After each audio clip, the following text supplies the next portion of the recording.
Assalamualaikum warahmatullahi wabarakatuh. Nama saya Davin Evanda Pratama.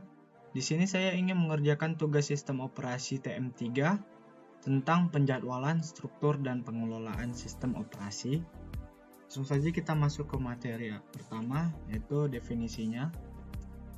Penjadwalan struktur adalah proses pengorganisasian urutan pelaksanaan tugas dalam suatu sistem operasi.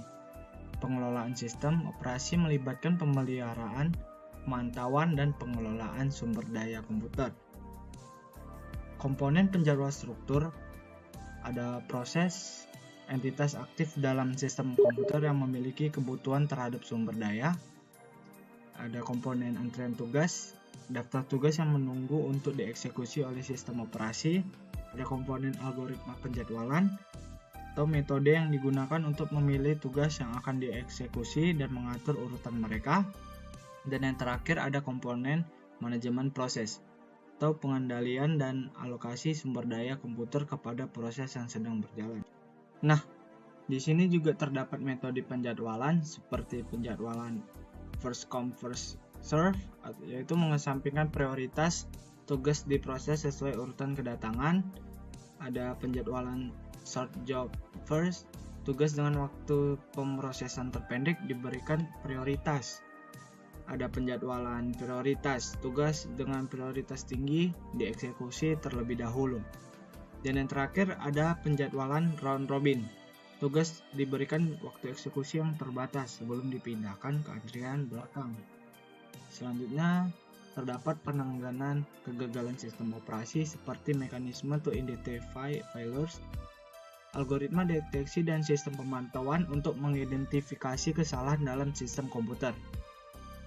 Yang kedua ada recovery strategis, mekanisme pencadangan dan pemulihan untuk memulihkan data dan memulihkan fungsionalitas.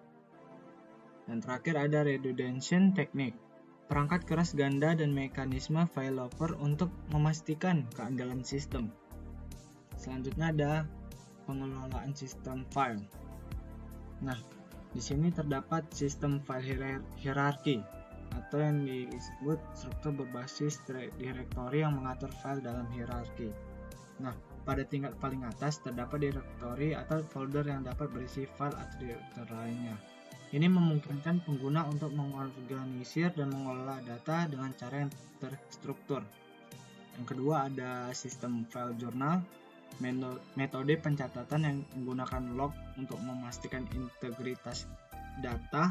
Dengan cara ini, jika terjadi gangguan atau kegagalan sistem, administrator dapat menggunakan jurnal ini untuk memulihkan sistem file ke keadaan yang konsisten sebelum terjadinya masalah. Dan yang terakhir ada sistem file terdistribusi, penyimpanan file di beberapa server yang saling terhubung.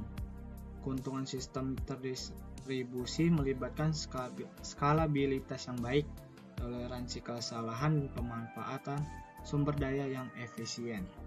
Selanjutnya ada manajemen memori, ada sistem pegging, pemecahan memori menjadi halaman-halaman kecil atau optimalisasi penggunaan memori fisik, alokasi memori, pengaturan dan pembagian memori kepada proses sesuai kebutuhan, memory swapping, transfer data dari memori fisik ke memori sekunder selama proses pengaturan memori. Nah, terdapat juga masalah keamanan dan privasi sistem operasi seperti keamanan jaringan, perlindungan terhadap ancaman jaringan seperti serangan DDoS dan peretasan. Dua, proteksi data, teknik pengenkripsian data dan pengaturan hak akses untuk melindungi kerahasiaan informasi.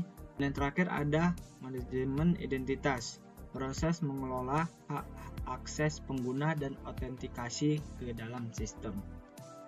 Nah, mungkin itu saja yang dapat saya sampaikan kepada kalian semua. Lebih dan kurang saya mohon maaf.